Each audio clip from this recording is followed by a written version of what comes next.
안녕하세요. 3월 11일 금요일 마이드라에 오신 여러분들을 환영하고 축복합니다. 어제 대선 이후 어떤 하루를 보내셨나요? 어떤 분들은 너무 좋아하고 또 어떤 분들은 완전히 좌절하시는데 그도 그럴 만한 것이 너무나 팽팽한 접전이었기 때문이었는데요.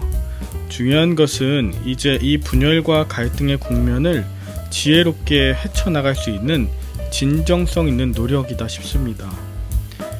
그리고 한 가지 더, 저와 같은 목회자들이 코로나로 인해 가뜩이나 힘들어하고 절망하는 국민들에게 하나님 나라의 복음을 온전히 선포하는 목회자, 모세와 같은 역할을 잘 감당하는 자들이 되길 바라는 마음을 담아 오늘의 마이드라를 시작해 보도록 하겠습니다. 자, 출발!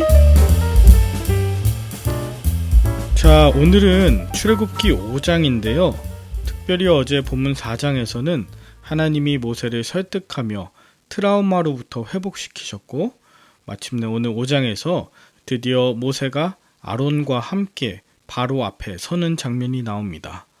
그 두 사람은 하나님의 명령하심대로 바로에게 이스라엘 백성이 광야에 나가서 제사할 수 있도록 보내달라고 요구하죠. 하지만 그 둘의 요청은 철저하게 거절당할 뿐 아니라 바로는 이스라엘 백성들에게 더욱 가중한 노역을 시키기 시작했어요. 그것은 집도 주지 않으면서 집을 주던 때와 같은 수의 벽돌을 만들어내라고 요구한 것인데요. 백성들은 이전보다 훨씬 가중된 노역에 시달리게 되었습니다. 이에 이스라엘에서 기록하는 일들을 맡았던 사람들이 바로에게 면담을 하였지만 바로는 이들의 말을 무시했고 계속해서 가중된 노역 때문에 이스라엘 백성들은 모세와 아론을 원망했습니다. 그렇게 의기소침해진 모세, 하나님께서 다시 찾아와 위로하시는 것으로 출애굽기 5장이 마무리됩니다. 여러분, 어떤 일이 내가 믿는 대로 또 바라는 대로만 진행된다면 얼마나 좋을까요? 그러나 현실은 냉혹합니다. 나의 믿음 그리고 바람과는 상관없이 전혀 다른 결과가 나오기도 하죠. 기대가 큰 만큼 실망도 크고 누군가를 향한 원망도 커지게 됩니다. 본문 속 이스라엘 백성들이 그랬습니다. 어제 본문에서 모세와 아론에게 말씀을 전달받았던 이스라엘 백성들, 하나님을 믿고 머리 숙여 경배했다라고 했는데요. 오늘 본문에서는 바로가 이스라엘 백성들 보낼 것 거절하고 노역을 가중시키니 이 이스라엘 백성들이 바로 모세와 아론을 원망합니다. 물론 이스라엘 백성들도 하나님의 말씀이 바로를 통해 역사되기를 기대했기 때문에 실망도 원망도 컸을 거예요. 이번엔 바로가 어느 정도 합리적인 사람이라고 믿었던 이스라엘 기록원들이 요청을 합니다. 애굽의 감독들이 이스라엘 백성들에게 부당한 요구를 한다라고 바로에게 이야기했던 것이죠. 아마도 그들은 자신들의 부탁이라면 바로가 인격을 존중하고 다른 사람들의 고생에 연민을 느껴 합리적으로 문제를 해결해 줄 것이라고 여겼던 것 같습니다. 정말 그랬나요? 아닙니다. 바로는요, 이스라엘을 그저 이용하는 도구이자 필요 없으면 버리는 존재로 여겼습니다. 자신의 감정을 상하게 하면 악랄하고 또 비열한 요구를 하는 지배자, 그것이 바로였습니다. 우리도 때로 교회나 직장, 정치인 같은 리더 혹은 기득권자들이 지극히 합리적이고 윤리적이고 이타적인 자세로 일을 할 것이라고 착각할 때가 있습니다. 그러나 너무나 순진하고 희망적이었던 것일까? 내가 기대했던 바와 다를 때, 또 부당한 처우에 대해 건의하거나 불합리한 일들을 대변할 때 오히려 실망하거나 그 이야기 때문에 눈 밖에 나서 피해를 받는 경우가 생기기도 합니다. 여러분은 이럴 때 어떻게 하십니까? 모세처럼 의분을 내십니까? 아니면 순응을 하십니까? 혹시 본문 속 이스라엘 백성들처럼 모세와 아론을 원망하지는 않으십니까? 이스라엘을 학대하는 것이 모세와 아론이 아닌 바로인데, 바로가 아닌 오히려 그 말씀을 선포한 자들을 원망하는 일이 내 삶에 없느냐 이 말이에요. 그러고 보면 이스라엘에게 있어서 가장 큰 대적은 바로가 아닌 것 같습니다. 오히려 뿌리 깊은 바로에 대한 두려움과 온몸에 새겨진 노예 근성, 그것이야말로 가장 강한 대적이에요.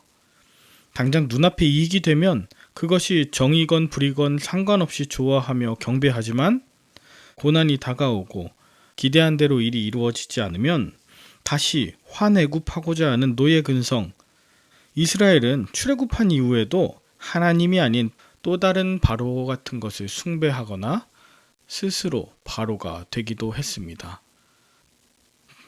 그렇다면 우리는 바로가 지배하는 이 시대 속에서 오히려 내게 피해가 올 줄 알면서도 하나님의 말씀을 선포하고 그렇게 살아야 하는 이유는 무엇일까요?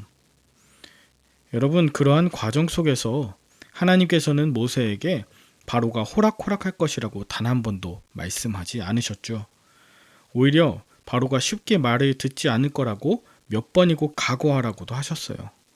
그리고 끝내 하나님은 이스라엘 백성들을 출애굽시킬 것까지 말씀해 주셨어요. 하나님은 끝내 구원 역사를 완성해 가시는 분이시니까요. 여러분은 어떤 어려움과 고난 앞에 있으신가요? 내가 원하는 대로 모든 일과 결과가 나오지 않아 속상하진 않으신가요? 지금 내 앞에 있는 결과를 또 다른 과정으로 여기며 더 성숙한 그리스도인이 되고자 하는 용기가 있으신가요? 좌절한 모세에게 하나님께서 찾아와 말씀하십니다. 일이 잘 되는 듯 할 때에도 하나님은 말씀하세요. 늘 말씀하시는 그 음성에 귀 기울이며 우리의 삶이 출애굽 그리고 완전한 가나안을 향하는 복된 발걸음들 다 될 수 있기를 간절히 기도합니다. 기도하겠습니다. 하나님 아버지, 때로 모세와 아론처럼 하나님의 뜻을 받들어 살아가는 데에 오히려 고난과 핍박, 환난이 다가오는 것을 느낍니다.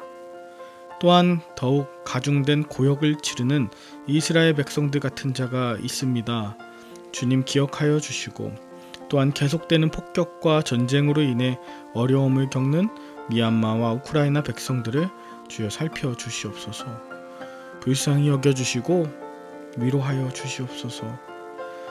동서, 남북, 남녀, 노서, 이념과 가치관 모든 것들로 인해 큰 분열과 갈등을 겪는 우리나라 백성들 또한 긍휼히 여겨주시고 하나님의 말씀 따라 담대하게 맡겨진 사명 잘 감당하는 주의 백성들 되도록 축복하여 주시옵소서. 예수 그리스도의 이름으로 기도 올리옵나이다. 아멘. 오늘도 좋은 하루 되시길 바라며 저는 내일 다시 뵙도록 하겠습니다. 샬롬.